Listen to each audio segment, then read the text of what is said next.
Hello and welcome to the Game Theory Podcast. I'm your host, Sam Vecenie. We're powered by CLNS Media. Today on the show, we've got good friend of the program, Dieter Kurtenbach, back. He just got done golfing. He told me he wanted to come back on the podcast to talk about free agency. I have not picked up a golf club, I swear, in 8 years. And I get too angry golfing is why. I just can't. It's not worth the time and energy for me, I guess. Dieter, how long have you golfed? How do you enjoy golfing? So I've golfed since I've golfed for close to 20 years now, but extremely inconsistently. And sometimes I'd be on for a couple of months and then not play for a year. But when I moved to Los Angeles, I lived right next to the Rancho Park golf course, like 4 houses down from it, could stare at the driving range from the front porch of my house. So I viewed it as an amazing opportunity to sort of rebuild my swing, because I also was living in Los Angeles, didn't know anybody, worked 80 hours a week or more, and that was the only time that I could decompress my brain essentially, and I had to have a project. So I rebuilt my entire swing at the Rancho Park driving range. And now I've been playing more and more. But I totally understand where you're coming from with the anger thing, because it is a motherfucker of a sport. But I play with Kevin Clark of The Ringer, and he just picked up the game, and he's got the bug, and it's really fun to sort of see him get better and better and better. But he has such a great outlook on it. He sort of introduced me to the Tao of Phil Mickelson, which is essentially just do cool shit. And so long as I do a couple of things in a round that I could classify as cool shit, I'm happy now. And I've lost the competitive fire anger that would manifest so frequently when I would suck. Now I'm okay with sucking so long as I can do some cool shit. So golf has really changed around for me, and I try to play as much as possible. And now I got nothing but time. I can do nothing but golf. That's true.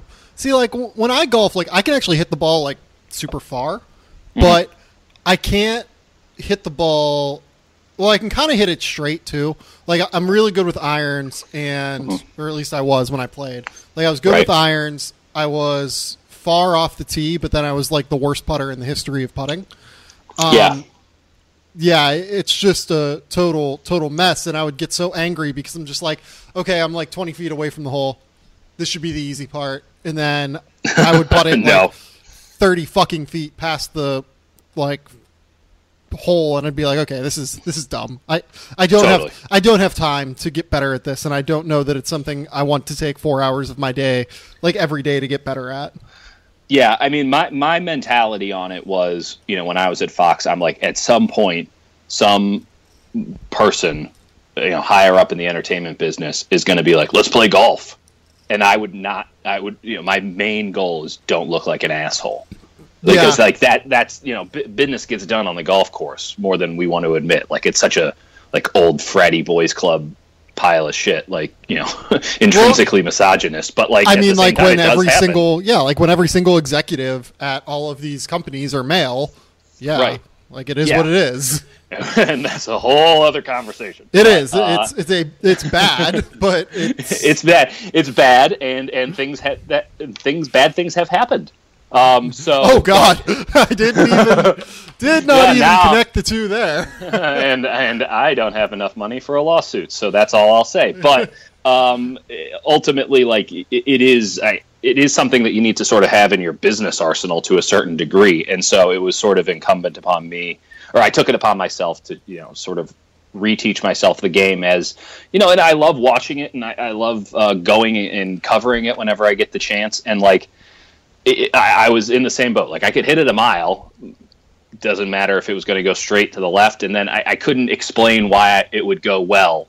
And I could easily explain why it went poorly. So I had to sort of rebuild it from scratch. And it's been a pet project of mine for the last 18 months or so. And I feel like it's bearing fruit. We'll see how far I can progress with it before I sort of hit a threshold. But I love it, man. And if anyone wants to play, I'm in LA in a week. Hit Rancho for a couple of the last times, but do the tour of California. Yeah. You know what else is bearing fruit, Dieter? NBA free agency. Oh my God! God damn it! That was a dynamite segue. I knew it was coming. I'm there's no way he makes that a segue. There's no way he does it. let's go ahead and move into NBA free agency. Can we? Can we now? Yeah, I think we'll be okay. Okay, cool. So we've had quite a few signings since you and I last podcasted, I believe on Saturday. Gordon Hayward has signed in Boston. That's the biggest deal out of the bunch. I'm actually going to be having a deeper dive podcast into the Gordon Hayward free agency, transaction on Friday with at least Jay King from Mass Live, and I believe also with Tony Jones. I haven't recorded that yet, but Tony Jones over at the Salt Lake Tribune, good friend of the program. Two of the people who covered that story the most over the course of the last 3 months, really. And I figured I wanted to get those guys on. I wanted to pick their brain about it. So I don't know if we're going to go too in-depth on Hayward during this podcast. Do you have any surface level thoughts, though, on this?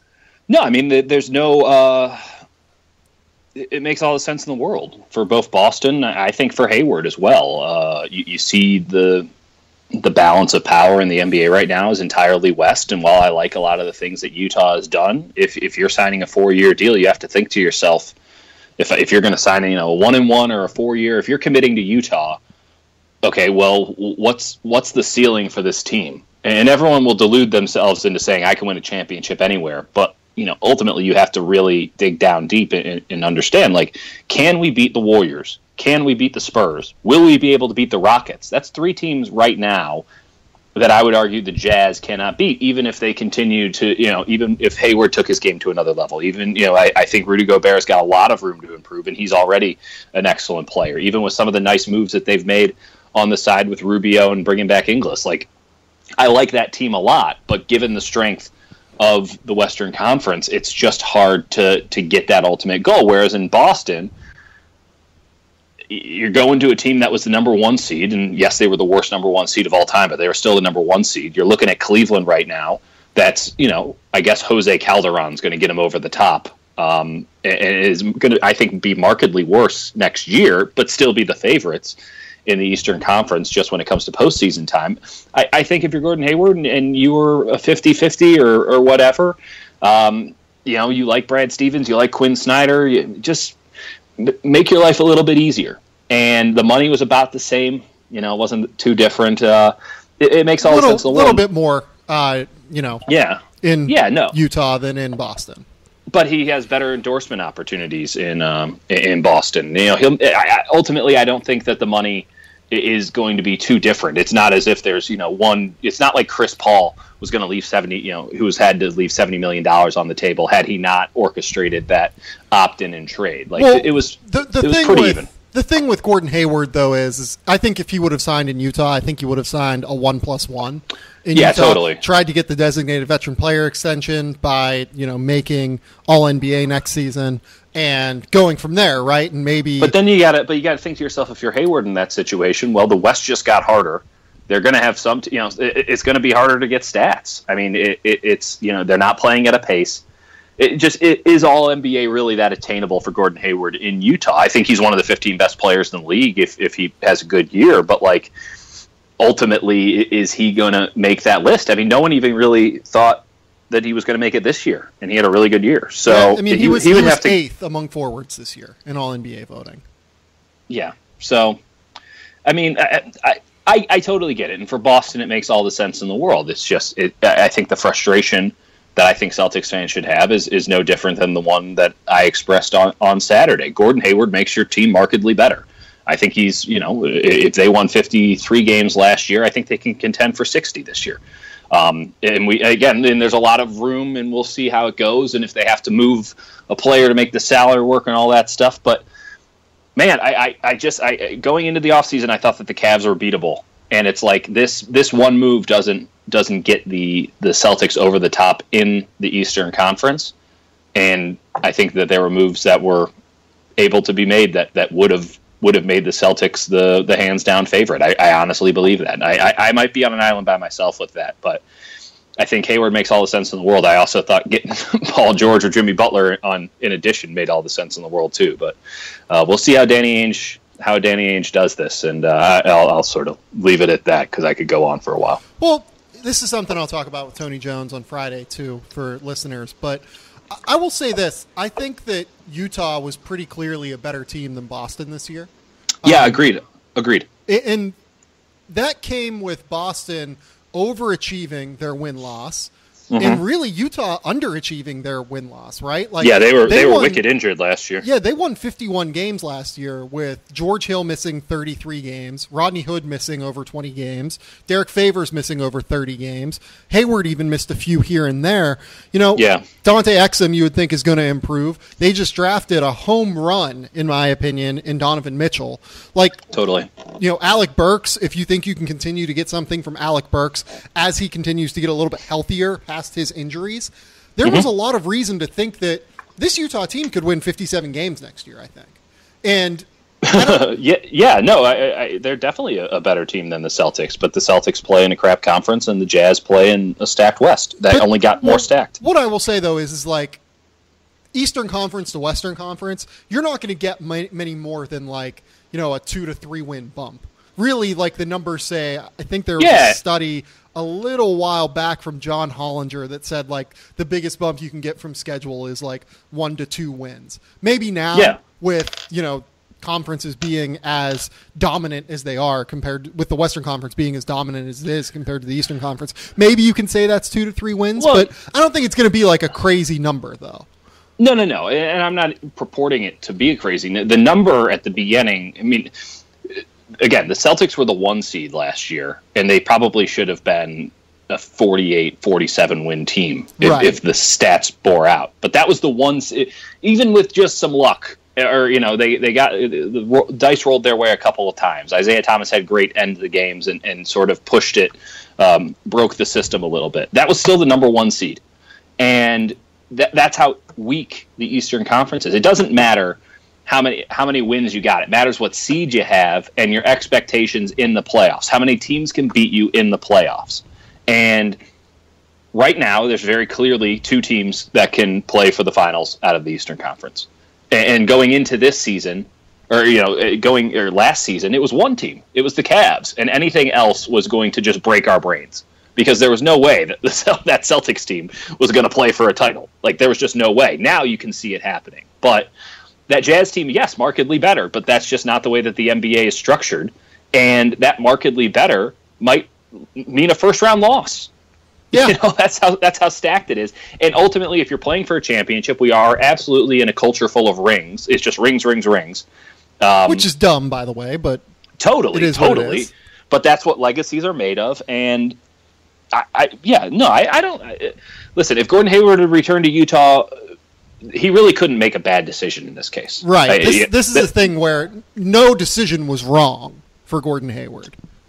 Nor is really any free agency decision for anyone ever wrong. Do whatever the hell you want. But in this situation, it was a win-win for him. He goes back to Utah. He's still the man. He's on a team that is not only good right now, but has a lot of upside.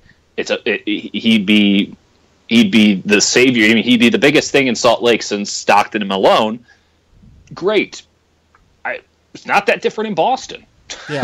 No, it's not. It really isn't. And he gets to play. He gets to play with Stevens. Really, I think pushed this thing over the edge. I mean, I don't get it. I don't know the inside of that relationship, but you have to remember. Well, I mean, think about it this way. So Gordon Hayward coming out of high school up until really his senior year of high school, he was not a big recruit. He was not even top 100 guy, and then he shoots up. And Brad Stevens and Butler and that staff recognized what they had in Gordon Hayward before that senior year of high school. They recognized that he was a useful basketball player that could play in college. And, I think that those bonds really kind of shore up over the course of a career, right? I still totally I talked to Tom Crean at Adidas Nations, right? And Tom Crean still chats with Dwayne Wade and still chats with, Wes Matthews and guys like that, they end up showing up to Marquette just to go to an event to support Tom Crean, right? These bonds that build up when guys recruit you at a young age and see the talent in you that, maybe sometimes you don't necessarily see in yourself, and that, in Gordon Hayward's case, that very few other people saw in him at that age. I think that bond gets built up, and it's, it's understandable why he would be so interested in going to play for the guy that not only is, one of the 6 or 7 best basketball coaches in the NBA, but also who, recognized early that Gordon Hayward was as good as he is. But Hayward has been fiercely loyal to Stevens. I don't know if it was you who told me or somebody else mentioned that, he got a Purdue offer late, and his family's Purdue people. I mean, they had season tickets and all that stuff, and he stuck with Stevens and Butler because they saw it. And then you can't underestimate. I mean, and that's when Butler was in the Horizon League. This was not totally. This was pre-Butler being Butler.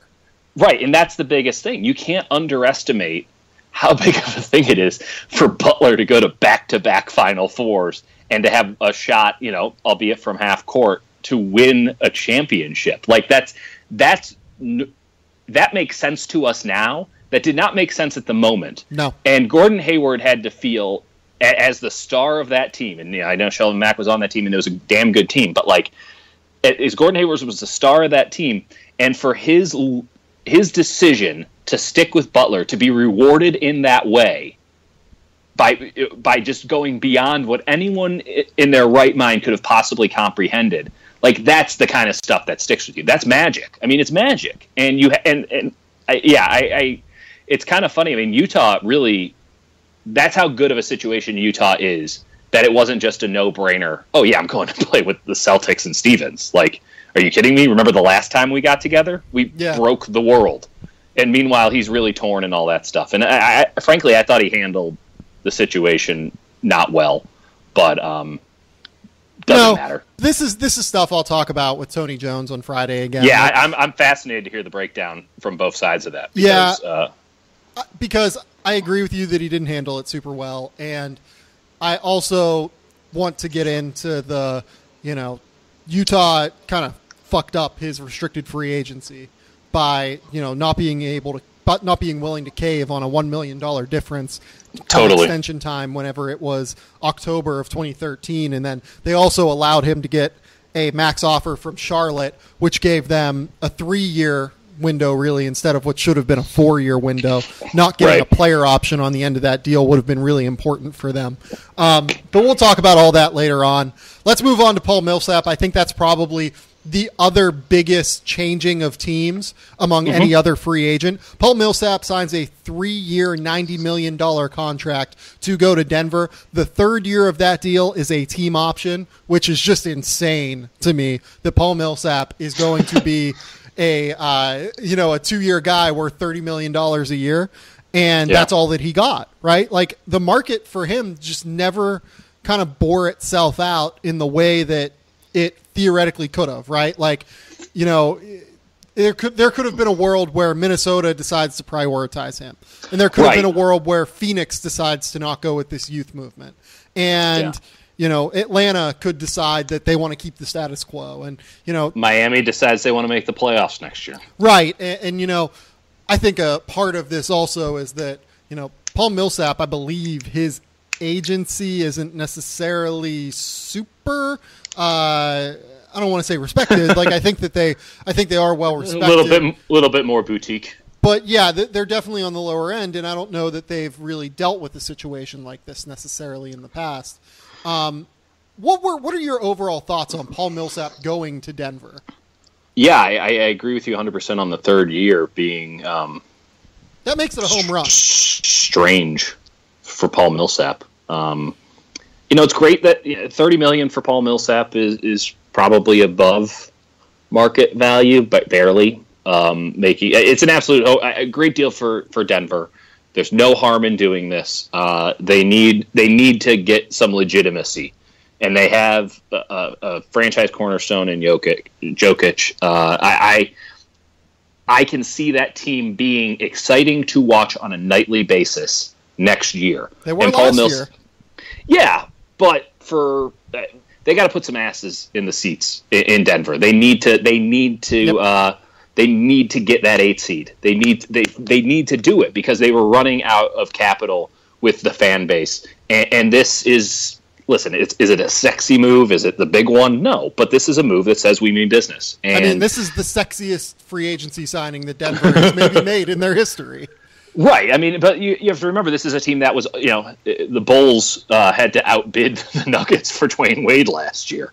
Like it's they've been trying to do this for a bit, and this is the kind of player that can help change a team. It's not going to radically change anything, but he can be sort of a linchpin, a conductor between sort of the youth and becoming then a respected core. Yep. I like it. I'm shocked that Minnesota never got in on it. I mean, Minnesota would not have been able to match Denver's offer, so that might just be the explanation right there. Yeah. But Minnesota could have really used a guy like Paul Millsap. And that's why I've called him for the last calendar year future Minnesota Timberwolf Paul Millsap. I just thought that made all the sense in the world, and it's just surprising that never even really got off the ground to the best of my knowledge. Well, it seems like what happened with Minnesota was they decided that they wanted to prioritize both the point guard and the power forward position, right? And yeah, they needed both. Needed both, and they felt locked in with Teague. They prioritized the point guard position, is what they really did. Yeah, and then they bought Teague. And we'll talk about that in a minute here when we get to George Hill, which is interesting on a lot of levels to me that George Hill and Jeff Teague end up with similar numbers on their contract, but with one market difference on their contract as well. But going back to Paul Millsap, he is, for me, one of the more underrated stars of the NBA, and I think that just about every single, basketball nerd will tell you that, right? Like, you don't exactly have to travel far and wide. But one thing that I always think goes under kind of reported about Paul Millsap is just the level of development that his game and the trajectory of his game that it's gone on since he was, this rebounding monster out of Louisiana Tech, right? Like, he comes out of Louisiana Tech in 2006, was a pure, like, back to the basket, like, score within 6 feet of the rim, rebounding machine that didn't really do a whole lot. Like, he was a slow-footed, 260-pound, undersized center, essentially. And he was going to be out of the league by the time his first contract was up. That was a possibility, I would say. Yeah. He quickly proved that wrong. That was his trajectory. He quickly proved that wrong, I will say, by actually being able to hold down a rotation spot in Utah as quickly as he did, right? Like, he was actually really useful for them on those teams. But, like, at the same time, it's just crazy to me that this guy has gone from the plodding archetype that, like, everyone is trying to avoid right now to this now currently perfectly modern NBA forward who can score at all three levels, even though he's kind of the 3-point shot has been hit or miss recently for him in the last 2 or 3 years. Right. But it can show up. I mean, he can take that shot. He can space the floor. He can attack the rim off the dribble. He can do some stuff, passing the ball as well. He is one of the best defenders in the entire NBA. For me, he is probably the 4th or 5th best defender in today's NBA because of the just sheer number of positions that he can guard. He still has that old man strength that allows him to hold up against centers. And he's also quick enough foot speed wise, not really to switch on to the quickest ones in the NBA, but he can do some stuff against twos in the NBA. It's a really, really impressive and diverse skill set, and it's literally the exact player that you need next to Nikola Jokic. You need a guy who can cover a lot of ground defensively that allows you to kind of let Jokic hang out in the paint and not have as many responsibilities on the perimeter defensively. The NBA is 4 out. If you're not playing 4 out, you better be really, really good at the 3 and 2. And with the 2, it's astounding to me the polish that Millsap's game has, considering where it started. And this is why it's so great for him to be in Denver, not only because he balances out that lineup as it exists, but he can show them how to win. And that sounds ridiculous and it's cliche, but I don't think it is. No, well, I hate that phrase. I'm going to show you how to win, as if it was that easy. There's a lot of young guys on that team who have a lot of talent right now. Yep. And maybe it's show them how to work, show them how to develop, show them how to get to the next level and the level after that and the level after that, because he is a living testament to overachieving.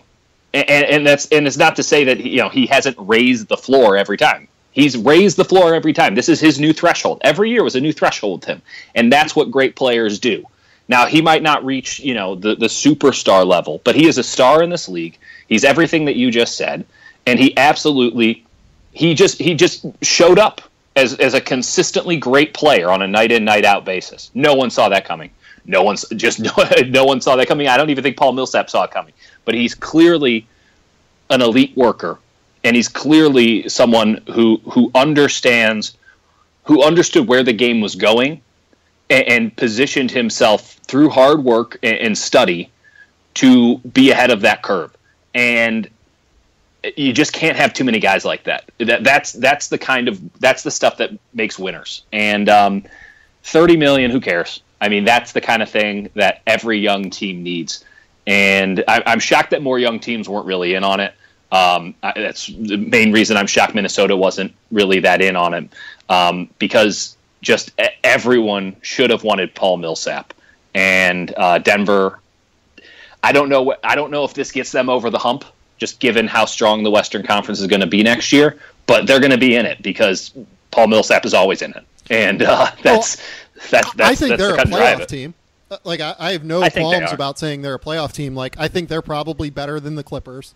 I think they're probably better than Portland. I think they're Memphis is the tough one for me because we have to just see how they pan out. Yeah, I almost can't bet against Memphis until I see that I shouldn't bet against Memphis. That's so tough, though. I mean, I love Conley, but having Randolph leave, and I'm sure we'll get to that later. Like that's Tony Allen's maybe not long for Memphis. I mean, listen, those guys aren't what they were a couple of years ago, but that's still the core. But I agree with you. It's hard to bet against Marc Gasol and Mike Conley. That's a good way to get burnt. Yeah, it really is to me. So, I don't know, necessarily if they're better than Memphis, but to me, that's probably a playoff team now. I think that I will have them penciled in at, the 6 or 7 seed next year and feel pretty good about it. Yeah, no, I think I agree with you, but, that's not a guarantee. No, it's not as if Oklahoma City, who absolutely locked up a playoff spot in the Western Conference, and that was a team that was sort of teetering. I mean, yes, they made it, and it really wasn't that difficult, but it's a team that, there's 4 or 5 teams in each conference that you can say, okay, I think that they're going to host a first-round series. Those are the teams that should host a first-round series. That means that they're pretty much a playoff lock. I don't think that Denver's in that class. They're definitely not in that class in the Western Conference. No, they're not. So, I mean, it's Golden State, it's San Antonio, it's Houston. Yeah. I don't know that Oklahoma City's a lock to host a playoff series by any stretch. Yeah, I think they're the 4th best team right now, though. I think they're probably the 4th best team. I think I agree with you there, though. And we'll have to see how the dynamic works. That's there's that could go wrong too. That could go very, very wrong. But I mean, Sam Presti's doing some swindling this offseason. I really like what they've done. Yeah, no, I agree with that. Let's go ahead and move on to Kyle Lowry. What do you think of Toronto bringing the gang back together? We can also attach Serge Ibaka here. Kyle Lowry also gets a $390 contract. To me, that's a little bit of a... Or no, he got $300. I'm sorry. He did not get $390. He got $3,100, which is still a bargain to me. Kyle Lowry is one of the 15 to 17 best players in the NBA, and that kind of is what it is. Serge Ibaka gets $365. I am less of a fan of that contract in a vacuum, but what is your overall kind of thought on Toronto bringing the gang back together and just kind of running this thing back? I mean, what was their alternative? I mean, going young. Their alternative is to start over, essentially. Yeah, I think it depended on what they had to get with Lowry. So if Lowry needed, if the market had dictated that Lowry was going to do a 5-year deal, then you have a very real conversation about this is perhaps not worth it. The trajectory of this might not be worth it in the long run. It probably wouldn't be worth it in the long run. Yes. The last 2 years of that deal were going to be very difficult, and now you're not rebuilding on your own terms. You're letting it crash and burn and then building back up from the ashes. With the 3-year deal, you maintain flexibility, and DeRozan's deal, I think, will run longer than that because he signed a 5, right, last year? Yeah, DeMar has a 3-year, is a 3+1 left, essentially, at $27 million each year. So what essentially that's going to look like is if DeMar DeRozan is still playing super well, theoretically he could decide to opt out at the same time Serge Ibaka and Kyle Lowry's contracts get up. Right. And then you at least you feel like it's sort of on your terms a little bit. You could also move DeRozan if it's not going well. You probably can't move Lowry, but you can move Serge Ibaka. Like it'll you be still hard feel to move Kyle. Yeah, it'll be very hard to move Kyle for more than one reason. But this is the nice middle ground between blow it up and committing, being totally 100% pot committed to this core for the next half decade, which was the fear.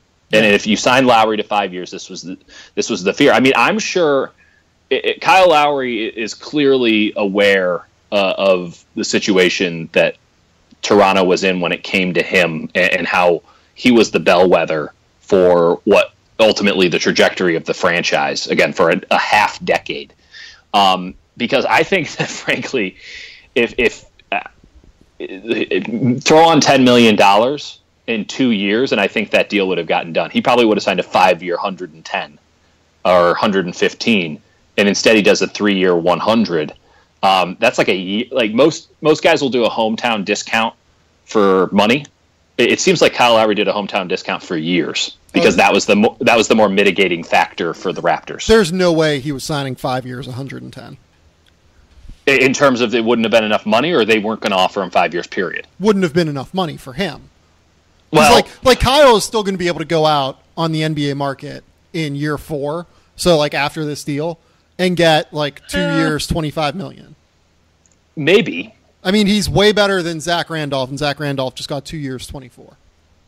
Yeah, but Zach Randolph fits a very specific need that really doesn't fade. I mean, Zach Randolph's game is ageless to a certain extent. I mean, I guess we could have said that about Al Jefferson a few years ago, but like, right.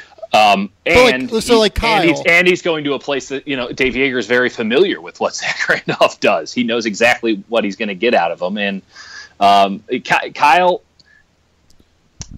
has always been a little bit of. I mean, we've talked about this before. Kyle shouldn't be in the position to be getting a $100 million contract, just given the trajectory of his career. He's absolutely earned it, but yeah, he's another guy that worked his ass off. He was a bad shooter entering the NBA.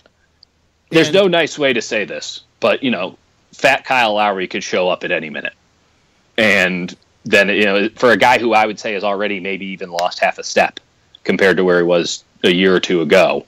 That's not a bad thing. He's excellent. He's still one of the best players in the NBA. But like when it goes, this is a guy that and this is the consensus I have when I talk to other people about it too. Like when it goes, it's going to go fast. And that 4th and 5th year were real danger years, especially with an escalating contract. So I agree that the year 4 and 5 were very dangerous years. I'll push back a little bit on him having lost a step. I mean, He just set a career high in points per game. He just set a second career high in assists per game. Still a guy who's averaging 21 and 7 per 36. He shot 62.3 true shooting percentage, which was 7 points above league average this year. The defense, I think maybe you can say, has dropped a step. And that's where I'm saying it. But the problem is, I don't know if it's the defense has lost a step because he is asked to take on more offensive usage, or if it's dropped a step because it's now he's just old. Like it's difficult to say. Well, let me ask you this: do you think Kyle Lowry has hit his ceiling? Yeah. Oh, yeah. I think that last year was probably. I think his last ceiling. year was as good as he's going to be. But and I think he can probably put up I think he can put up an identical season next year, and maybe he can put up one that's almost identical the year after that. But then once we get into 3, 4, I just wouldn't extend that out to years 3, 4, and 5. So getting a third year, I think it's fully guaranteed, right? I believe it is. Yes. That makes sense. But yeah, I believe that it's probably fully guaranteed, given the lack of report. Right. So that's fine. There's a bit of a risk in that year 3, but more than enough that you're going to take it on. But 4 and 5, I mean, there could just be a precipitous fall there in year 3, year 4, and then you got a big old honker of a contract that you're never going to be able to get out from under because they won't be able to get out from under this one. So it's like, just don't sign the long-term lease on Kyle Lowry. And what's the worst case scenario? He performs great for the 3 years, and then you try to sign him again, for the theoretical years 4 and 5. And maybe you lose him, maybe you don't, but you maintain flexibility so that if he goes downhill fast, you're not completely beholden to him for the next 2 years, Kobe Bryant style. And that's the key for me. The key for me is that this now has them on a very clear 3-year timeline, right? And in the Eastern Conference, where we have now seen how many players leave. Well, we've seen 2 all-star caliber players leave. Certainly. Seen 2 all-stars straight up. Yeah. 3 really, by the way. Yeah. No, so, I mean, in the Eastern Conference, where we don't know what Cleveland's going to look like after 2018, we don't really. We know that Boston's going to be good, but we're not entirely sure. They might hold on to their assets to 2022. I mean, it's right, but we're not sure. All in. Yeah, we're not sure if they're going to be the team to beat going into 2019. Right, in the Eastern Conference, Washington is still now going to be capped out after they match this Otto Porter deal. And how different is Washington markedly better? I mean, yes, they're younger, but maybe Beal doesn't get any better than he is right now. Maybe John Wall has reached his peak already, and Porter. I think we all know that Porter's a nice, solid player, but he probably isn't going to turn into a world beater, all-star kind of player, in my opinion. So I think he has a chance, but he does. He absolutely has a chance, but I don't see it. I think he's going to just be a little bit better than he was every year for the length of his contract, and that's a nice, solid thing because he was really good last year. But he's not a game changer. My point about this is with Toronto, though, you can see a world where this team that they have now brought back with Kyle Lowry, DeMar DeRozan, Serge Ibaka, all of these young guys that they have drafted coming up and hopefully taking up role player roles. That was really bad English. I understood what you meant, though. Yeah. So you can see a world where if LeBron leaves in the summer of 2018 and goes west, this team makes the finals in 2019. I'm not saying that it's going to happen. I think there's a world where that exists, though. And I think it's probably above the 5% chance threshold that Zach Lowe sets, right? You try and make a run toward an NBA Finals. I think that Zach is right on the money there. If you have a 5% chance to get to the NBA Finals or to win a title, you should go all in, right? Yeah. I'm okay with that in this scenario. No, I mean, and it's great in the sense of, again, Boston's not all in. And I think, Tatum, it's summer league, so all the grains of salt, but Tatum's looked really good. And Jaylen Brown, showed something in the playoffs to me that he could really be a great player. And now they got Gordon Hayward. And, you can see a lot of really positive things there, but is that all going to come together in the next 2 or 3 years? Are they going to be the team that takes that step forward? I mean, I think that they're probably the second option behind the Cavs. We also have to take into account if LeBron leaves, Kyrie Irving and Kevin Love might be right out the door behind him the next year. And then the Cavaliers are not a factor in any way, shape, or form. The Bulls are no good. It's a really good position to be the third best team in the Eastern Conference. It's a really good position, especially when the second best team in the Eastern Conference is kind of trigger shy. So, and they're still just trying to figure out what their exact timeline is going to be. I think that's probably a better way to put it than trigger shy, right?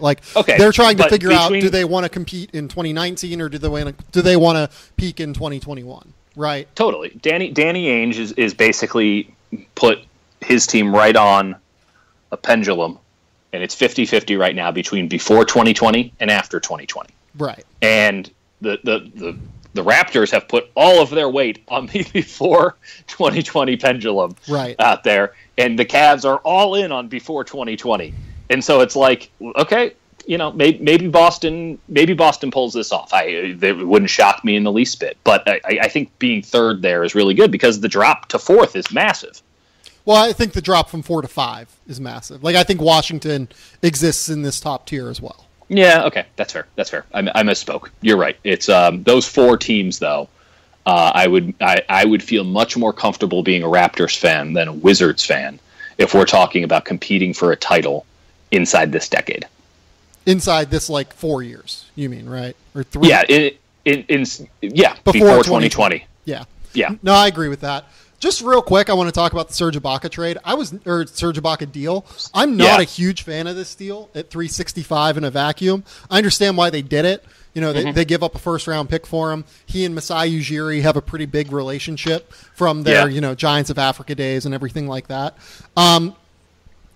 They have a center already in Jonas Valanciunas, who is young, who is still getting better at basketball, and who they have paid at $14 million a year. You can certainly say that Serge Ibaka is better right now, but I don't know that I see the need for them to shell out a ton of money on Ibaka whenever it's been like kind of a sneaky thing where he really has not been as good defensively over the course of the last 3 to 4 years as he was at his athletic peak. And I think the reason for that is not like whatever like bullshit like age stuff that people throw out there. It really just comes down to the knees. Like he has really suffered, quite a few knee injuries over the course of, from I think I want to say from is it 2014 that he like missed a little bit of the playoffs, and then from then on is either 2014 or 2015. I can't remember which one. But like even the start of this year, he has knee soreness and kind of has to miss some games early on. And, it's just been a recurring problem, and I think it's sapped a lot of his explosiveness.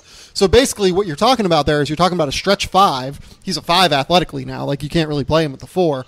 He's a stretch 5 that isn't necessarily providing much more than league average defense, and I don't even know that he's really doing that anymore. I would say he's if he's at it now, he'll be under it next year. Yeah, I think that's totally fair. And I will say that, like, statistically, he had a little bit of a bounce back year this year. Like, he was a little bit better in terms of his scoring efficiency. In Toronto, not in Orlando. He looked a little bit more spry occasionally, but I still think you're talking about a situation here where I don't like this deal. Like I'm just not a fan of giving him this money. Especially when you consider that they had to let Patrick Patterson walk out the door for doing it, and it's like Patrick Patterson signs for 3 years, $16.4 million. Listen, Patrick Patterson is a really nice role player, but he provides a lot of the same value that Serge Ibaka provides. Serge is like another tier better. Like very clearly absolutely. Another tier better. Is he what 4 times better? No, he's not.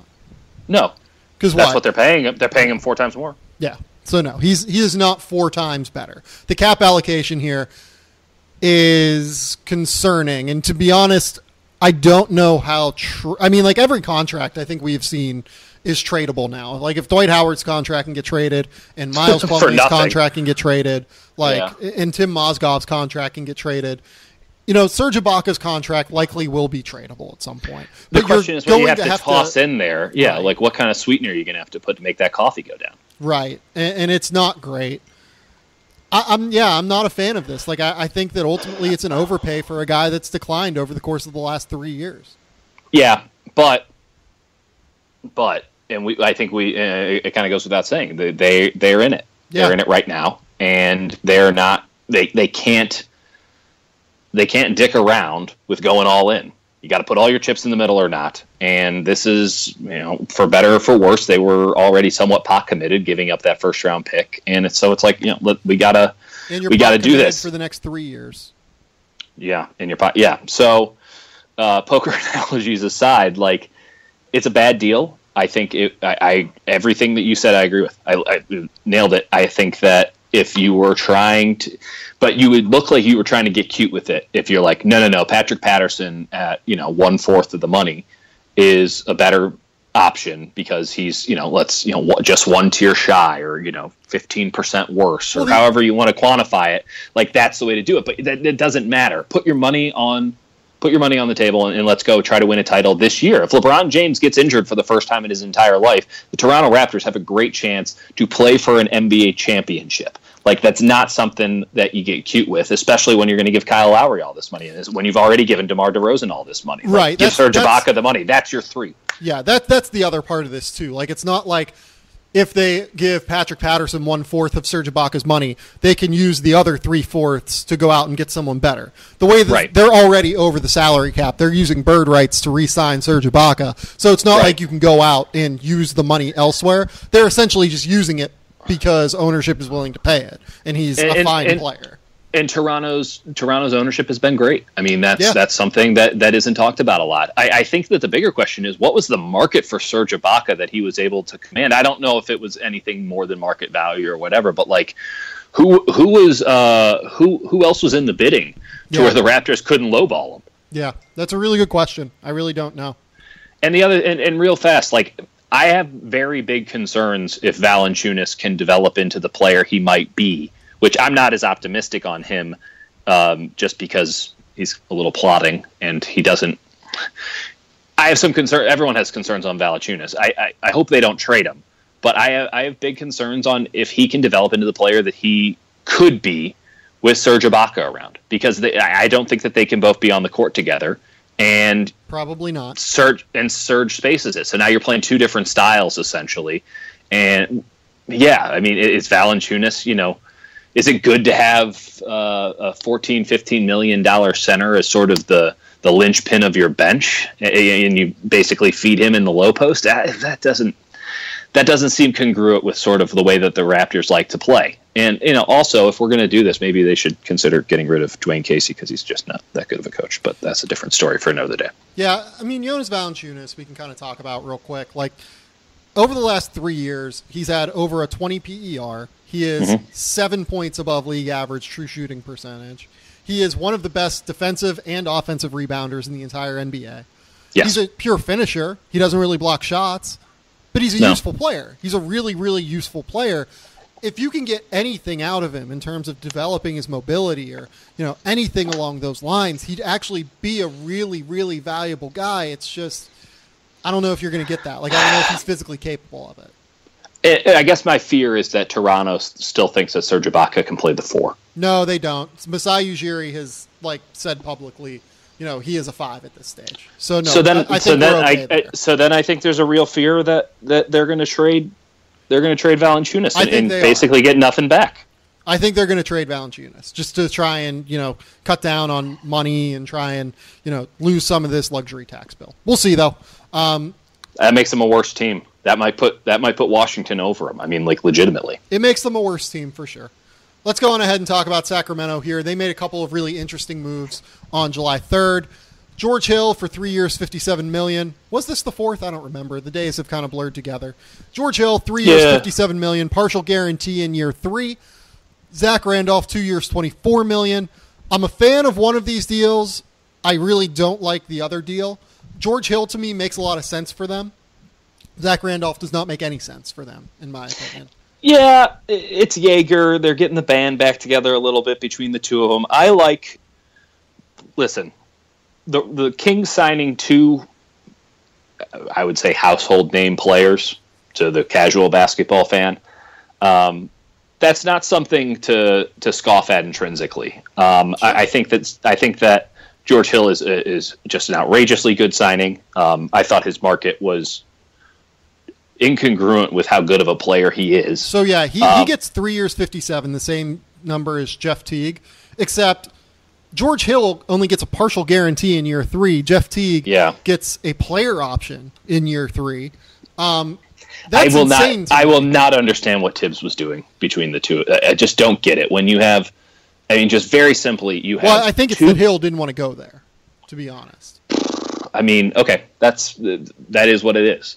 It's a little hard for me to believe that he wants to go to Sacramento instead, but I think his market just didn't materialize in the way that he thought it would. Is the problem? That went from 0 to 100 real fast. Then that's a life comes at you fast moment. It is, but if you look at the point guard market, Toronto, it dried up fast. They were going to need to sign Kyle Lowry or try and find another one. Philadelphia drafted Markelle Fultz. New York, no one really wants to play with the Knicks right now. Trying to think, San Antonio decided to re-sign Patty Mills instead of go after Hill or go after Ricky Rubio or something like that. Who else? Phoenix still doesn't really know what it's doing yet with Eric Bledsoe and Brandon Knight, so they probably didn't want to commit too much to a point guard. Denver decided to shore up power forward instead of point guard, and now they're going to try and sign Brad Wanamaker, it seems like. Again, like, this is the marketplace this season just didn't have as much money as the marketplace last season, and it almost feels like players and agents on some level tried to treat it like last season instead of understanding what it was this year. We talked about this before. If you don't get on this early, you're going to lose a lot of money. Yep. And that was it. And this is why the Patty Mills deal was so great for him. And I guess San Antonio was game to play, but Patty Mills it just got done right. Like it seemed like midnight. It seemed like it was like the first deal almost. It's done quick. because if that gets into day 2, there's $5 million off. If it gets into day 3, now it's dropping like Goldman Sachs stock. Let's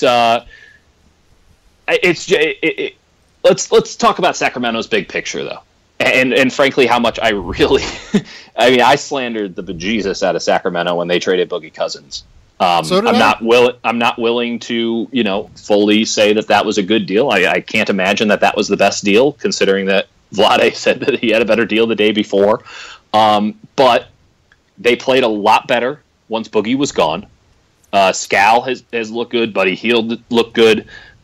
You could see the value in moving on from that era at the end of last season. You're now bringing in De'Aaron Fox, who has, I think, superstar potential in this league. If he develops a jump shot, he could be a John Wall type, and that's a big deal. You are bringing in Hill, who doesn't, he's not this veteran who needs to command the ball. He can play off the ball. You can use him and Hield on the court together. You can use him and Fox on the court together. You can let him just run the ball. It's a really great signing because of the flexibility it provides. Yep. I understand where you're coming from with Randolph, but you need a guy in there who can show, much like Millsap, who can show guys the way.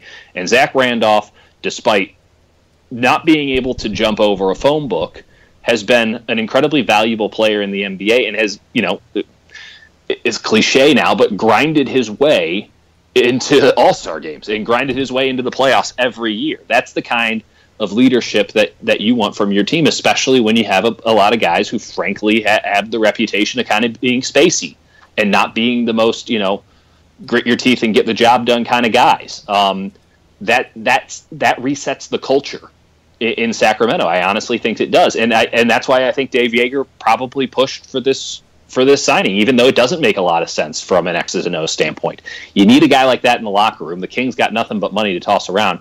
$12 million is nothing to reset the culture and help Dave Joerger get these guys to where they need to get. And I just really like the big picture of having 2 really solid vets teaching these young guys how to win in the NBA and how to get in that team to a level of respectability. I really on the big picture, and we're not going to break down the X's and O's and how they all fit together, even though Hill is a slam dunk in all ways. I was going to say, I will do that next. Yeah, Hill's a slam dunk in all ways, but I totally get where you will be coming from with Randolph. It makes Sacramento look competent. It makes a lot of sense we need to start a new era, and these guys are going to help us bridge the gap between these young guys. They're going to help them figure it out, and it's going to expedite that process, and we're going to give them some guidance. That's how you get respectable. And I don't think the Kings are going to come close to making the playoffs next year, but I love the way that their arrow is pointing now, because it doesn't, the end of last year could have been a fluke, but I think it probably was, to be honest. Right, but that arrow looked like it was tilting up a little bit.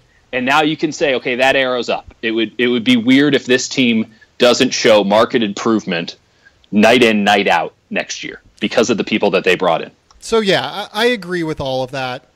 Ultimately, I like the George Hill signing for a lot of the reasons that you said. He's not only going to provide leadership in being a consummate professional who everyone really likes around the NBA on the floor, he's also going to be able to actually provide leadership on the floor as well. Totally. he is capable of playing the 1 while playing next to Buddy Hield. He's capable of playing the 2 while next to De'Aaron Fox. You can kind of play him, with Justin Jackson and Bogdan Bogdanovic. You can let Bogdan kind of run the 1 occasionally with Hill off the ball. Right. You can slide Bogdanovic down to the 3. They have a lot of really interesting parts now on this team to where they're actually going to have like competent people getting all of their guys in really good spots regularly. And I think that's actually really important for this team. The reason that I say that is they have a lot of really young, big guys, right? Like they have guys like Willie Cauley-Stein. They have guys like Skal Labissière. They have Papagiannis, who is a player. He is a player. He has a jersey and everything. He is a player that has an NBA contract. I'm sure, though, that they still want to try and bring him along, and getting him the ball and getting Skal and getting Cauley-Stein the ball in good situations is invaluable to their development, right? And having a guy in George Hill, who's also a really, really good defensive point guard, teaching De'Aaron Fox the tricks of the trade is going to be really helpful. Having a guy that is going to be able to actually steer Willie Cauley-Stein right in pick-and-roll defense is really going to be helpful for them. So I love the George Hill signing. I love everything about it. And at the price and at the term, that's not only a really good contract for them in terms of development, it's a really good contract for them in terms of that's going to be a tradable deal. It would have been a good contract for anybody. Yeah. George Hill's a player that fits on every team, and every team should have been in on George Hill. He's just like Paul Millsap. Yes, like, exactly. He's not position locked. There's nothing wrong with George Hill. It's not the sexiest thing in the world, but George Hill is not going to be a detriment to your team in any way. And there's really not, in a marketplace where if you're looking to upgrade, it would have been pretty hard to overpay George Hill, in my opinion. And the Kings got a much better deal than some of the ones that were already out there. I was shocked that his market deteriorated that fast. I mean, that falls on his agent, in my opinion, because George Hill should have been the belle of the ball. So let's talk about Zach Randolph, though, and why I don't like this. So it's kind of a fine balance between, mentoring young players and fostering their development like George Hill will do, and just genuinely stealing possessions from guys, right? Yeah. Like Zach Randolph is still one of the highest usage players in the NBA when he's on the floor because he just kind of has to, things have to run through him when he's on the floor or else he's useless. Yeah. Right? Right. He posted a 29% usage rate last year. That's insane. That is star level usage. And he did it while his true shooting percentage plummeted to 49%, which is 6 points lower than the league average of 55%. He's only been near league average in efficiency once in the last 6 years. None of their big guys are really true back to the basket big guys, So how much is he helping them kind of? Well, how much is he clogging things up for De'Aaron Fox playing as a, true totally get that. Back to the basket? I don't get it. I don't get what his appeal is on the floor. I think Dave Yeager clearly trusts him. And on the floor, it's difficult. But I think ultimately, I don't know. I don't think he's going to play that much, to be honest, because for all the reasons that you just mentioned. I think that they're paying him to be sort of like a player coach. And you have a lot of guys, absolutely, like Willie Cauley-Stein and Skal, who don't put their back to the basket. Well, listen, we might be moving away from we're far away from it, frankly, from back to the basket centers and, the era of the 90s and such. But you still need to be able to put an ass in somebody, back them down, and put the ball in the hoop. And, who better to learn that from than the guy who literally can't jump? He's going to teach him that. Yes, there's a lot of concerns with stealing possessions. Every concern that you had there is absolutely valid. But I just think that he provides so much upside in terms of the mentoring that it's hard for me to bash this for the on-court stuff. He's a net zero player in that regard at his worst, in my opinion, because he can provide so much for some of these young guys. I mean, what's Willie Cauley-Stein's issue? It's not athleticism. It's that he's spacey. And it's how do we make sure that this guy doesn't turn into JaVale McGee pre-Warriors, post-Wizards? And it's how do you do that? You make sure you get in a guy who's going to, spend an entire year with him or more just making sure he knows how to be a professional in this league. And that's something that Boogie Cousins didn't do, according to the Kings. It's, same with Scal. I mean, it's a player coach situation. And yeah, you're 100% right. We really do need to make sure that Dave Yeager's loyalty isn't rewarded by stealing possessions, and he doesn't fit any sort of a scheme outside of Memphis, which might have over-schemed for him. But I just really like those intangibles that he'll provide that team, not necessarily to win this year or next year, but what they'll bear fruit, in the next decade and beyond. Yeah, I think that's all fair. It's just funny to me that we're talking about Zach Randolph as a culture guy, given where he's come from Portland. Yeah. I mean, I don't think you're wrong. 100%. No, I know. It's weird. There's a lot of, but it's the Kings. Like, the Kings have to peddle in the weird. Like, that's their business. That's true. Can we talk about Kevin Durant real quick and how, he kind of can't win?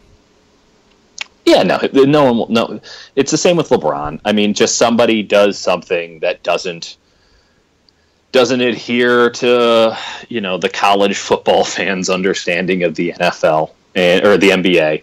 And yeah, listen, he took less money because it wasn't that much money that he took less than, right? Like, it was $7 million. It was a good amount. It turned to $7 million. I thought it was going to be less than $3 million. No, he's taking $25 million or so in 2017-18. After they had kind of re-signed all of their guys and everything, he could have gotten 31.8. So he could have gotten 31.8 with what? A non-bird rights contract where you're re-signing with your team, right? Okay, so that's the 20%. What is that jump? It's something like that. Yeah. Right. Off the top of my head, I can't think of it, but Well, yeah, but there's one big thing that I would like to mention. $35 million, right? Like, his max is crazy. Oh, totally. But Bob Myers put it very eloquently one time. We have a couple guys on this team. Bob Myers, the GM of the Warriors. We have a couple guys on this team that don't actually work for us. They work for the shoe companies, and Kevin Durant is one of them. Kevin Durant makes $30+ million from Nike every year. Yep. I'm sure that he made a little bit more because the Warriors won a title and he was wearing Nike and he won the Finals MVP award wearing those Nikes. And there's a big billboard of him in the middle of San Francisco right now saying just did it or whatever. It sold some shoes. And yeah, I mean, I'm sure he made up the difference in shoe sales. I mean, so right, but here's the thing though with this. Yeah, he probably made it up with shoe sales, but he's also essentially taking less money because I'm sure ownership came to Bob Myers and said, hey, we're not willing to go over this number, right? We're not willing to pay in terms of salary and luxury tax combined. We're only willing to go to a certain dollar amount. And to re-sign Andre Iguodala, to re-sign Sean Livingston, Durant was probably just like, okay, yeah, I'll take my cut. But that's something I'm sure the Players Association, like the rest of his player brethren, aren't super pleased about, right? He's essentially taking money out of the players' pockets and putting $30 million back in the ownership pockets, right? That's... Yeah, but what's the alternative? I mean, he showed up for the long run on this, and I totally understand the Players Association. Michelle Roberts is probably going to be pissed, and I'm sure Chris Paul's going to have some words about it. You're also dealing with Kevin Durant, who's just a different dude. Doesn't necessarily walk the same line as most superstars in the NBA. And second, he's going to get $200 million. I mean, he's just putting it off. He might have to put it off another year. But if he doesn't make those sacrifices, the Warriors are probably still the favorites, but they're not. He signed up to win championships and to win multiple championships.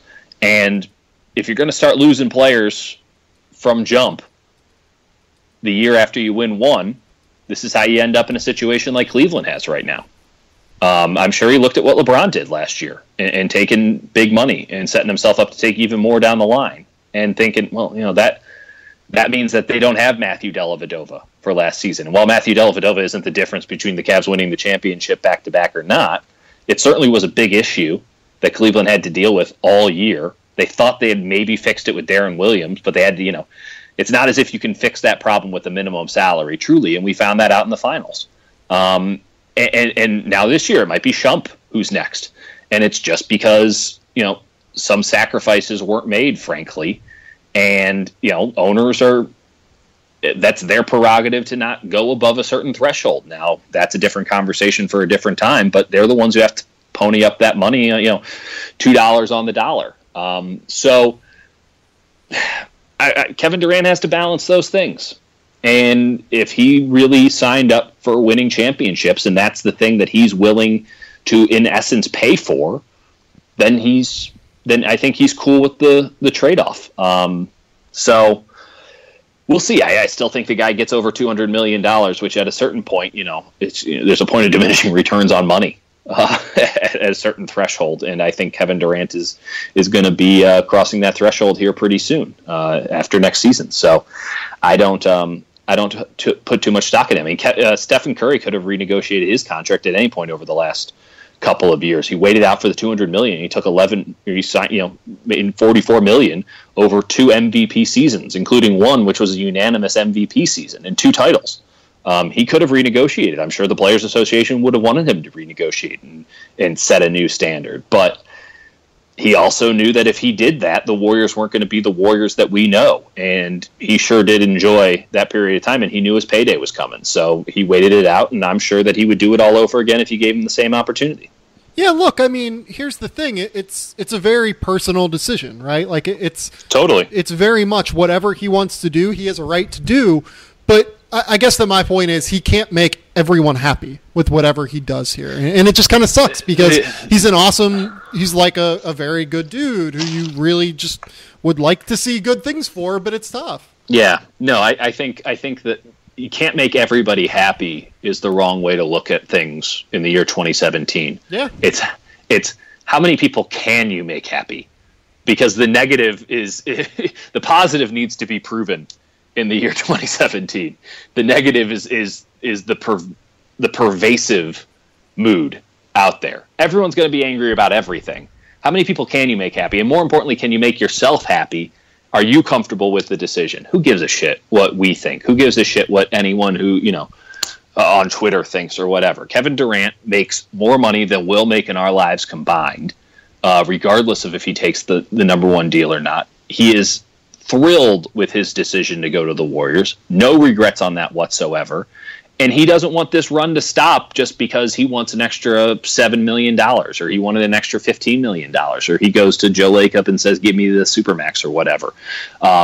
He wants this run to continue. He really enjoyed himself last year. I mean, I'm sure that if you went to him at the end of the year, I didn't ask him this and I wish I did. Would you have done this season for half of your salary? I honestly think he might have said yes, because he enjoyed it so much compared to, his time in Oklahoma City. And he was allowed to be himself and he fit in with the team. And it's they have a great situation over there. That's why guys like David West and Sean Livingston are willing to take less money. It's why Andre Iguodala, and that's the culture that Andre Iguodala helped set up. And now he wanted to get paid for it because he felt like he was taking too little. Yeah, it's tricky. It's a balance, but ultimately, if he's trying to please anybody but himself, then he's just going to be disappointed time in and time out because ain't no one happy about anything today. Yeah, no, I think you're right there. Andre Iguodala gets $16 million a year. Those years are fully guaranteed, which is awesome for 3 years. Yeah. But, that's the thing. So Andre Iguodala gets money that he absolutely deserves. And there's a lot of Warriors fans who think that he fucked over the team. I mean, every situation is a no-win scenario, unless you wanted to sign George Hill to your team. That would have been a win-win for everybody. But it's incredibly tricky. And it's only going to get more difficult, too, because Klay Thompson is up at the end of 2019. Draymond Green, who another guy kind of like Kyle Lowry, when it starts slipping, it could start slipping real fast. He's up in 2020. I mean, Steph is locked in 5 years, and that money is guaranteed for every single one of them. $201 million will be in Steph Curry's bank account at the end of 5 years. And the Warriors, once they have all of those seats at the arena filled, that they're selling right now, Joe Lacob might start getting cheap. Especially, they're going to essentially pay Nick Young now, who signed, a mid-level exception deal. That's $18 million instead of the $5 that they're actually going to give Nick Young. That stuff adds up, and it's going to compound here going into the future. So the tricky situations that the Warriors are dealing with now, they're going to be dealing with for a long time. You got to keep the core around. You got to keep the core happy. So long as Kevin Durant is happy taking less, the Warriors have no problem giving him less. Yeah, I think that's probably the best way to put things here. Danilo Gallinari. This is one of the more interesting contracts. He gets the same deal as Serge Ibaka, 3 years, $65 million. He'll end up in Los Angeles with the Clippers via a sign and trade. The 2018 first-round pick that they got from Houston in the Chris Paul deal, Jamal Crawford, Diamond Stone. They're going to go to Atlanta. Denver's going to get a second-round pick for its trouble. I don't know what to kind of think about this. Gallinari, I think, is a really underrated player, a really good player. What are you doing over there? Oh, sorry. Yeah, I have a bag here of like trail mix, and I was just like, that looks good right now. Sorry, I didn't know that how much crinkling was going on. Hold on, there we go. It's out of my system now. There we go. Sweet. That was me wringing my hands trying to think of ways to get both Blake Griffin and Danilo Gallinari on the floor together without sacrificing a lot defensively, and it was very troublesome to me. So Gallinari, I think he's a really underrated player in the NBA. Really, really good high level scoring option that I think goes underrated around the league by playing in, a market in Denver that doesn't get as much attention as it probably should up until this year with Nikola Jokic. Right. I don't like this fit at all. He is a 4, and they are going to try and play him at the 3 with a coach in Doc Rivers who does not stagger starters minutes. It's going to be a mess. It's just like any other team would have been so much better by having him. And now you're taking a guy who can play one position, and you're going to put him out of position because you have a 4 that can only play one position. And it's just like, other than Zach Randolph, there's not a lot. Like, Paul Millsap can play. We're in an era of positionless basketball, and the Clippers are just going to, I guess, triple down on front court and a really weird front court combination, and it's bad. It's like this is the one team that Danilo Gallinari could have gone to where you're like, oh, that's not good. It's really strange. I guess it's nice that they get out from having to explain why Diamond Stone is on their roster, but man, I just don't get it unless they're planning on playing Blake at the 5 sometimes and doing like a super small ball lineup around Blake when DeAndre Jordan's on the bench. If they're going to trade Jordan, like I just don't see I just don't see how this works. I do think that is an underrated aspect of this. DeAndre Jordan has 1 year really left on his contract. He is, I believe, going to be eligible for the 35% max, even though we talked about this. I wouldn't give it to him. Yeah, he actually is going to be in his 10th year after this year, which is really hilarious. Like, we don't really think of him as that, like, having been in the NBA that long. But, yeah, he's going to be eligible. $200 million. He's made All-NBA each of the last 3 years. It's amazing. Like, he is... $200 million for DeAndre Jordan. Yeah, I'm not someone that's going to be out here giving him $200 million, but... You know who is? Doc Rivers. Doc Rivers really might, but here's another question, too. Like, do you think that would be an interesting move for Boston? Like, if Boston says that they are willing to give up what? After they make all the money work. Like, say Boston is willing to give up Jay Crowder and Avery Bradley, or like Jay Crowder and a young player for DeAndre Jordan. You'd have to give up that center they drafted because the Clippers won't have one. Yeah, you give up. Yeah. Well, I think that they play Blake at center at that stage, but that's a dangerous proposition. I mean, it really is a dangerous proposition when it comes to giving up. Blake at the 5 is a nice, different kind of smoke. That is not a full timer. No, I think you close games with Blake at the 5. You don't necessarily play him all the time at the 5. So maybe you do like Jijic, you do what? You do like Jay Crowder, and you do something else that makes the money work. I'm trying to think of what that could be. I don't really know off the top of my head, but like it's a good idea. It's a great idea. I like it. And that like gives Boston exactly what they need. You'd have to move Al Horford to the 4, which I'm not a huge fan of necessarily, but yeah, it's an interesting option for them at the very least. And I think that that's just one of the many options that, you know, are going to exist in the next 12 months for the Clippers before they have to deal with what is likely going to be an unrestricted free agent, DeAndre Jordan. Yeah, I don't see how this fits under the current iteration of the Clippers. At the same time, the Clippers don't make a lot of sense in general, so it's not that out of character. I wouldn't be shocked, especially if it doesn't go well at the beginning of the season for the Clippers, which, again, hard to see that. Hard to see it going great for them at the start of the season, especially if Blake's not around. I think that we need to start talking about DeAndre Jordan moving somewhere. Boston, somewhere, who knows, pretty soon. I mean, they've already tried to move him once this offseason. It wouldn't shock me if they push that forward pretty soon once the season started. Yeah, would not be a surprise to me if that's like an off-season thing this year. Like, I don't know. I don't know what they're going to do with DeAndre Jordan. Like, maybe they'll just keep him. Maybe Doc Rivers will say, hey, I'm not going to go to golf in Orlando for the next, 20 years of my life. And decide I'm going to keep coaching in Los Angeles, and I want to keep DeAndre, and we want to max him and do all this stuff.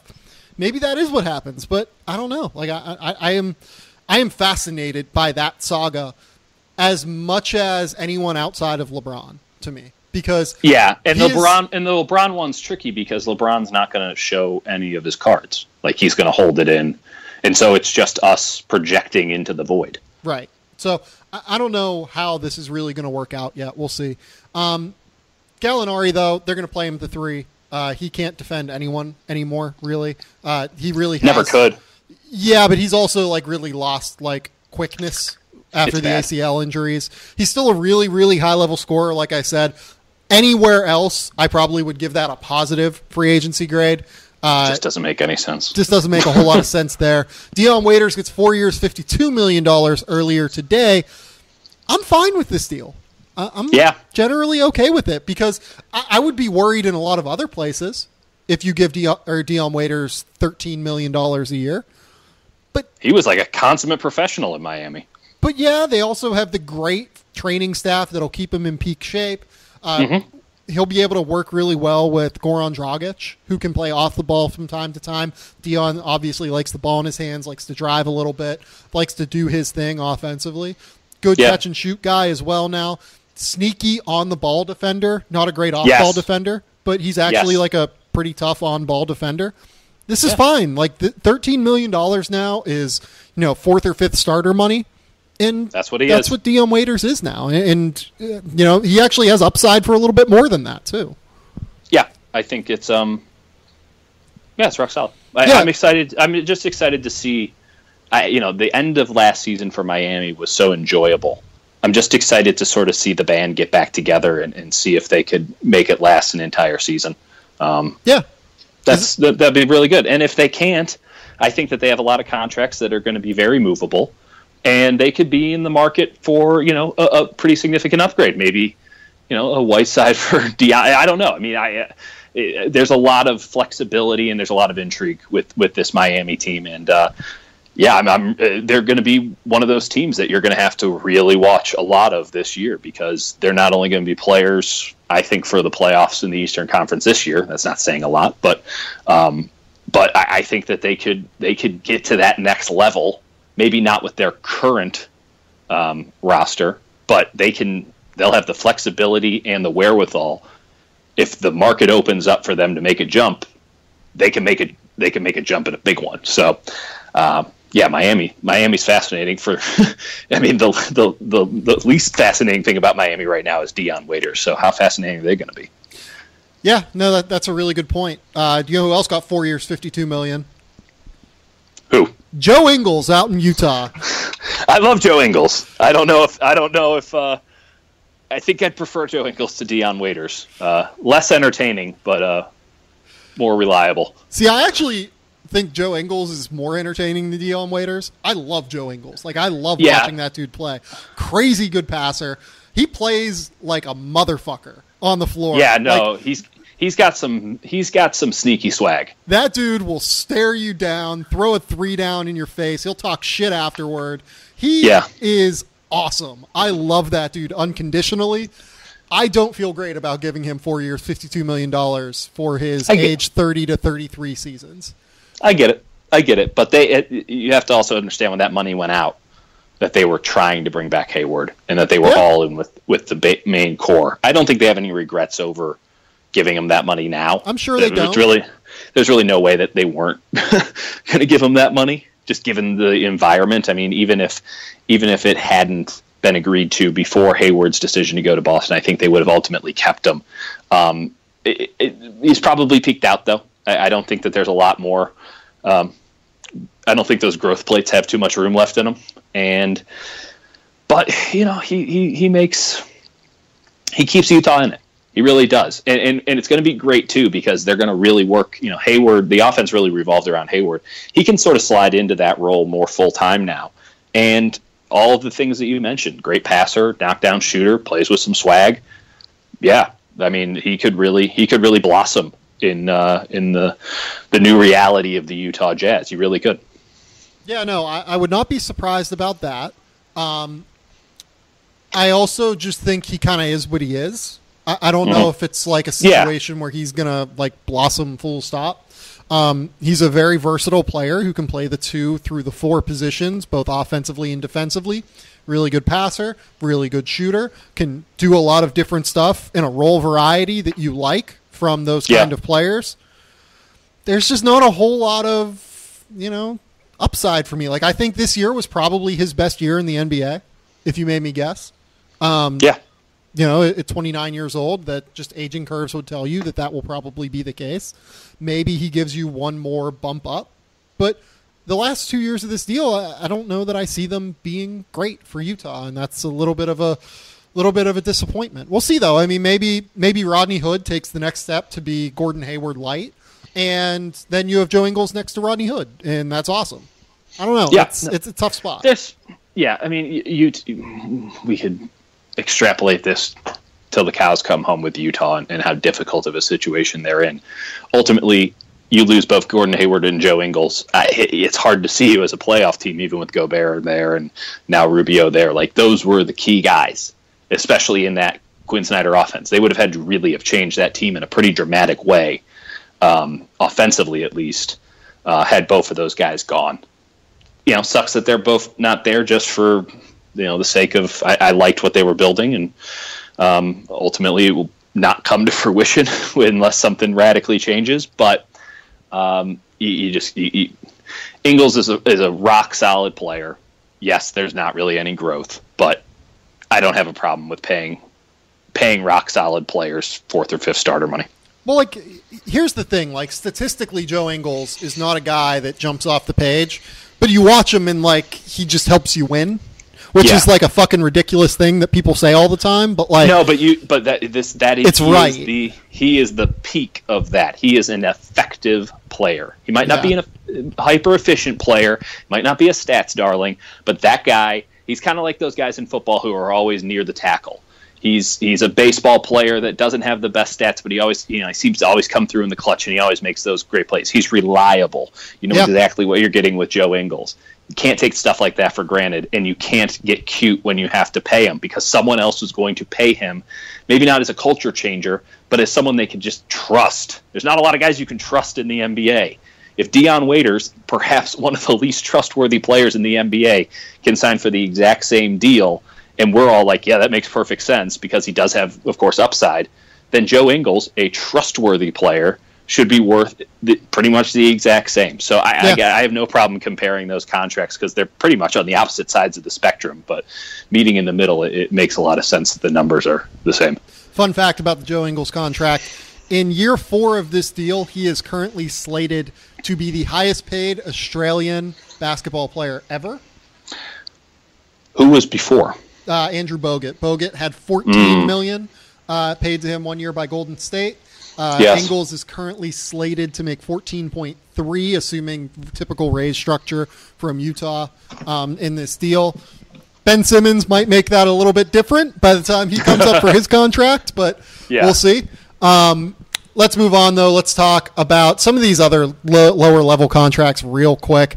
A couple of the others that caught my eye. Taj Gibson ends up in Minnesota, 2 years, $28 million. Thibodeau is essentially just deciding, all right, we're going to revert basketball back to a true two-big-man structure, very little floor spacing, and going from there. Yeah, I don't. It's very frustrating. The Timberwolves could have been something really, really fun and special and different. And we had that conversation about, two-way guys who are both executives and coaches, and how we weren't really sure if Stan Van Gundy was doing a good job. And you said you thought Tibbs was doing a good job. And I said, I'm not sure about him as a coach yet. We're going to find out about him as a coach this year. Yep. Yeah, we are. And ultimately as an executive, I don't have a problem with 2 years, $28 million for Taj Gibson. Yeah. So long as you're not starting him, which they're probably going to do. Oh, I think they're definitely going to start him, to be honest. I think he is their 4. And on some level, I like this idea of getting him there, having him teach Karl Anthony Towns some of the little tricks of the trade defensively. Just some of the little things he needs to learn to be an elite level player he can get to being that top 5 level talent that he's capable of. But also, floor spacing is important, and Taj Gibson doesn't give you. They have one shooter on the team, and his name is Jeff Teague. I mean, the 3-point shooting on that team with the starting lineup is going to be Jeff Teague 1, Karl Anthony Towns 2, then there's 3, 4, and 5. We'll find out if Jimmy Butler, Andrew Wiggins can develop a 3-point shot. I don't have a lot of faith that they can, and I know that Taj Gibson can't. So I think it's possible, but we'll see. Wiggins shot 35% this year. Butler has shot 38% in the past. I think it's possible. They don't shoot a lot of them, and it's not a reliable shot, to go back to that term. It's not a reliable shot. I mean, if your floor spacing is really coming from the 5, that's not great. Yeah, I agree. Let's talk about a couple of wing signings that are interesting to me. Justin Holiday, 2 years, $9 million. I love that. I like Justin Holiday. The Bulls are handing out money because they don't know what to do with it. I think he is going to start for them by mid-year. Oh my God, Jesus Christ. You say these things because I'll react in a certain way. I do, but I also think this was a good sign. I think this is smart. I think this makes total sense. There's nothing wrong with Justin Holiday. There's nothing wrong with that deal. Nothing matters. Just good for Justin Holiday. I don't think anyone else in the league was going to give it to him. I don't know. I think 2.9 is pretty fair for him, because if you look at Ben McLemore gets 2.11, and I think you can reasonably say that Justin Holiday was better than Ben McLemore last year. Yeah, but we know what Justin Holiday is. Yeah, I mean, Ben McLemore underachieved, to say the least. But then you could also be but Kings, and right. You can convince yourself you're paying for upside. You're paying $2 million more for upside. Fine, if that's what upside goes for these days, I should get some upside on my end. I think it's the McLemore deal. I think kind of got shit on a little bit, given when some people saw what other players got in free agency. I think it's totally fine. Take a chance on a guy. They need athleticism on the wing in the worst way. They need shooting on the wing in the worst way. Take a chance. See what happens, and we'll go from there. That's nothing wrong with it. I'm totally fine with that on a short-term 2-year deal. Darren Collison gets 2 years, $20 million. He is a totally competent, capable point guard who will get their young, big guys the ball in the right spot. Yep. That is a good number for Darren Collison. It makes total sense. He also got a partial guarantee in year 2. Which I think makes it even better. Yeah, it's a good team-based deal for Indiana. Patrick Patterson gets 3 years, $16.4 million. That's a steal for me for Oklahoma City. I really like it. He is going to start at the 4. Probably not quite as good a player as Taj Gibson, but again, is Taj Gibson 3 times what he is essentially? No, not at all. Not even close. I think that they're probably close as players at this stage. And this is such a great fit in Oklahoma City, considering the personnel that they have. Patrick Patterson. This is going to look laughable. I mean, this is really going to look hilarious. Sam Presti is doing some swindling. Kyle Korver gets 3 years, $22 million, partial guarantee in year 3. This one's a tough one for me. I think it's ultimately going to depend on if Dan Gilbert is willing to pay on top of this contract. Otherwise, I don't feel great. Like, is he going to be willing to use their taxpayer exception whenever they're essentially paying Kyle Korver $30 million a year, given the luxury tax that they're just taking on by signing this deal? I'm not going to bring logic. There's no logic that you can bring to the Cleveland front office right now. There's no rhyme or reason to why anything happens. Ultimately, it would have been Kyle Korver is essentially, because everybody on the Cavs is essentially irreplaceable right now. So if you can find a number that you feel comfortable with, do it, because there's no way you're getting anybody else in there who's going to be able to do what Kyle Korver does. And Kyle Korver is a pretty underrated player. He's better at defense than I think most people give him credit for. We all know his ability to shoot the three. Fine. I mean, the number's not crazy. The crazy part is that I don't know what his market would have been had Cleveland not been over several barrels and essentially having no way to replace Kyle Korver. Kyle Korver. Like, the fact that it's the same thing with Matthew Dellavedova last year. Like, are you really going to break the bank for Matthew Dellavedova? I mean, I think that if you would have asked LeBron James, I think people did passive-aggressively, ask LeBron James halfway through the season, he was thinking that they should have broken the bank for Matthew Dellavedova. The same thing could have very easily have happened with Kyle Korver. Beyond that, you gave up assets for him. Were they great assets? Hell no, but you gave up assets. So you were kind of already committed to him in a way, and you're not going to let that walk away when, again, the asset didn't exactly, what you traded away isn't coming back, and what you got didn't bear fruit. So you probably want to extend the lifetime of that rental for a bit, and they did, and they're going to pay pretty heavily for it, but they really just don't have any choice. That is a really bad situation in Cleveland right now. Yeah, Omri Caspi, speaking of Cleveland, former Cleveland Cavalier Omri Caspi. 1 year, $2.1 million. That's a veteran's minimum deal for Caspi. Really, really good fit for the Warriors here, I think. Multi-positional player. If it gets Danny LaRue to shut the hell up about the Warriors bringing in Caspi, which it has to, right? He's been pining on this for years. It's a great move. It's a totally great move. 40% of his threes over the last 3 years, 14.7 rebounds, 2 assists per 36. Actually, kind of a sneaky defensive player, too. I like everything about that. Every single thing about that makes sense to me. And I saved the best for last here. Swaggy P. Nick Young signs in Golden State for their taxpayer mid-level exception. 1 year, $5.192 million. This is hilarious to me that we're going to be talking about Nick Young, NBA champion, this time next year. Maybe, if he doesn't implode the team single-handedly. The Warriors, as I've tweeted out, have a pretty woman complex. Any guy who sort of has a stigma on him isn't necessarily known if they can be a winning player in the NBA. The Warriors have decided that they can fix them. And Swaggy P is the latest experiment. Before it was JaVale McGee and Mo Spates. And it's fun. It's fun having guys like this on a team like the Warriors who are so...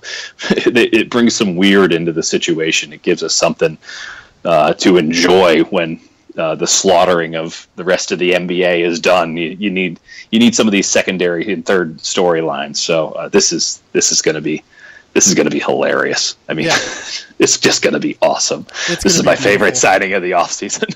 It's going to be absolutely beautiful. Dieter, do you have anything else you want to talk about before we get out of here? I mean, I can talk about golf if you want, but other than that, I mean, it's nice that this is slowing down a little bit, and we'll have to see. I mean, ultimately, I think that I've been told by many Celtics fans over the last couple of days that Danny Ainge isn't done. So I just have to take them at their word and believe that Danny Ainge is going to make a big move here, which is a little hard to believe, but ultimately, they know, and we're going to find out if that's true or not. Yeah, no, I agree. Please remember to rate, review, and subscribe to the Game Theory Podcast on iTunes. You can subscribe to us on Stitcher, Google Play, Android, whatever podcast platform that you listen to. We're up there. I will be at Summer League starting on Friday, so we'll probably have some pretty interesting content coming out from there over the course of the next few days. Dieter, are you coming to Summer League? I don't think you are. You're in the process of kind of getting your shit together to move, right? I mean, I can neither confirm nor deny that suspicion, but I can say that I will not be in Las Vegas. Yeah, that makes sense to me. Please, again, why won't you guys rate this? Just rate it. It's good stuff. Don't hold me against Sam. Just rate it. Give it the 5 stars that it deserves. Yeah, I would appreciate that. Thank you, Dieter. You're welcome. You're I'll very have welcome. some pretty good stuff also coming up at Sporting News over the course of the next couple days. You can check all of my free agency grades over there right now. I think I've hit every single signing that has happened so far for which terms have been released. So go over there, check out my colleagues over there.